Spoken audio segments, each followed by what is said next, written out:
Hello everybody, this is Yana here, coming back with another toy review, and this one is pretty special because it was requested by Goji73 on YouTube, and it is on the Kaiju that I recently got, which was, yeah, it's this guy, it's Zonnel from Ultraman Gaia. If not a lot of you remember him, that is quite okay, because I honestly almost forgot this thing existed myself. So let's get the tag in here. There we go, that's the full package. Have fun. This tag comes to us all the way from Toy Kingdom, all the way in the Philippines. And you can kind of tell it's from the Philippines because all the Philippines tags have this horrible, horrendous sticker on it that looks awful and obstructs the image and ruins everything. As you can see, I tried to remove it, did not work, so I gave up. But yeah, let's see. Kaiju Zonnel, basically armored shell monster. Zonnel, Shijo 89 meter, or length at 89 meters. Taiju 10만 ton, 10,000. How much? How do I say it? 100,000 tons. Yeah, Juman 100,000 tons. Shushinchi, or birthplace, is Bihozan, or Mount Bihol. And inside we have a little bit of history and more garish obnoxious stickers from Bandai.co.td. Screw you guys. Just know. Let's see. Ultraman Gaia Dai 17 wa Ten no Kage Chi no Hikari. Dai 18 wa Agurutai Gaia Tojo. Actually, no, he wasn't in Agurutai Gaia. He wasn't in episode 18. That was just a flashback. But yeah, let's see what it says. Tainai ni seikaku yukoro. What the hell? Yukoro o motsu kaiju. Chitei no dokutsu de nebute ita ga Fujimiya ni ayatsurarete chiyo ni arawareta. Basically, it contains some sort of nuclear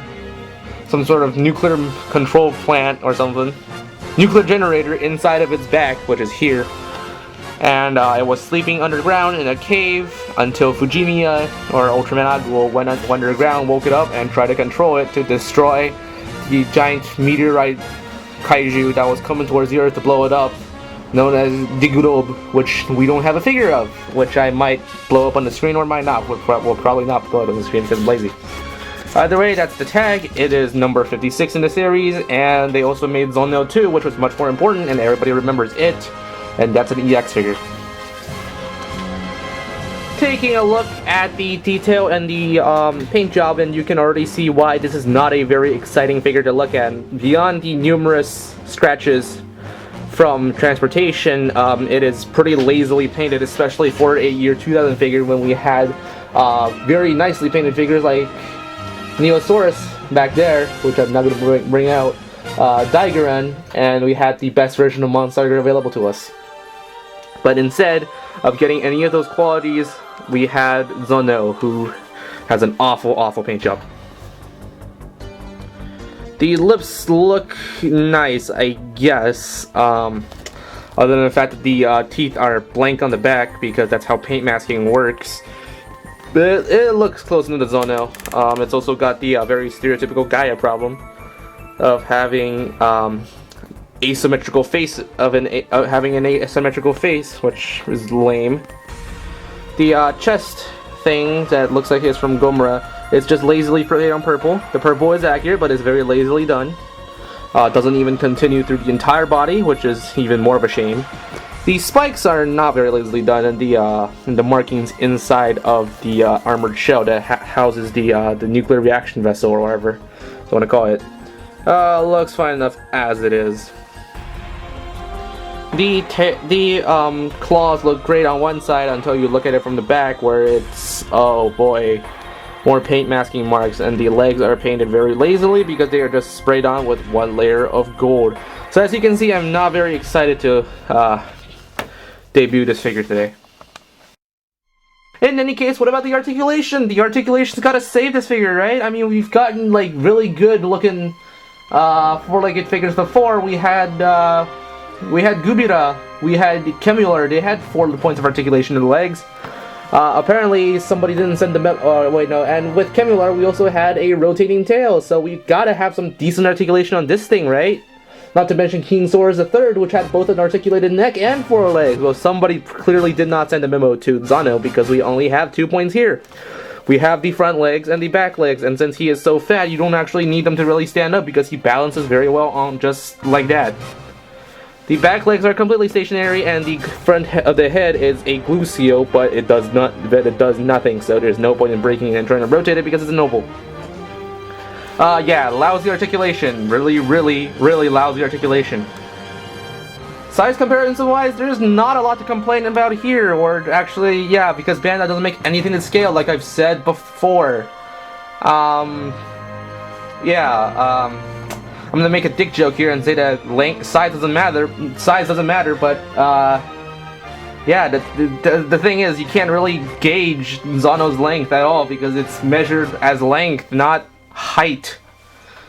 So, yeah, unless you're gonna say that he's, 98 meters high, then, that's completely inaccurate, but then we don't know how high he actually is. So let's compare it with a couple of figures. We got Pterodoid here, my bae. Looks okay, I guess.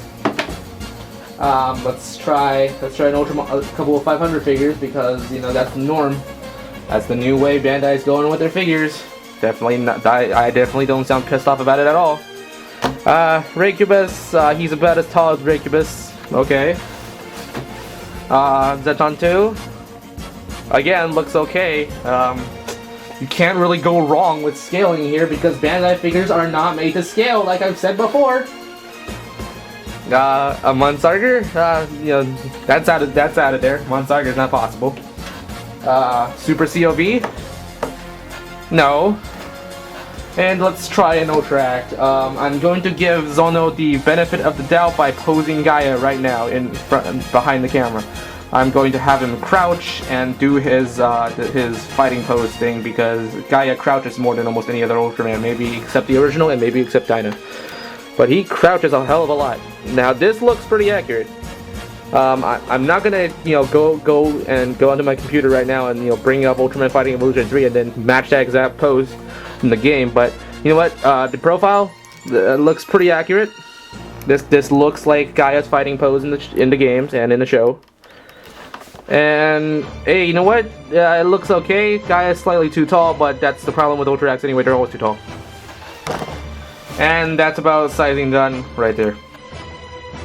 In the end, I give this figure a very hesitant 3 out of 5 because there's not a lot to desire with one of these guys. Zonnel is not exactly the most famous of all the Ultraman Gaia Kaiju, and oh wait, no, I made a mistake before in the video. There was no Zonnel 2 in the 2000 line, yeah, that was in the 1998 line. Yay! More of a reason to not pick this guy up. This guy was a forgettable kaiju. He appeared for 1 episode, even though Tag wants to think 2 episodes. He was stupid. He was a dumb beast that got manipulated into saving the Earth, and then he died. That's about all the backstory there really is to Zonnel, and that's the reason why I can't really give him a recommendation at all unless you really like this design, which I really doubt because it's not a very pretty looking design.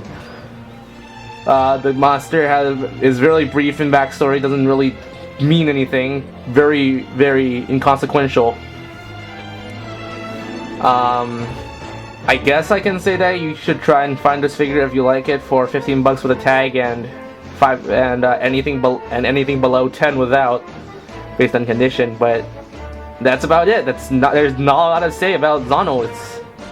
It's quite a lame kaiju at that. So that's about it. Alright, Goji73, I hope you enjoyed this review. This figure is getting a very hesitant 3 out of 5 from me. Maybe you can even go down to a 2 out of 5 because I don't really think this guy warrants anything. But yeah, that's about it. That's the review. I hope you enjoyed it, and I'll see you guys later.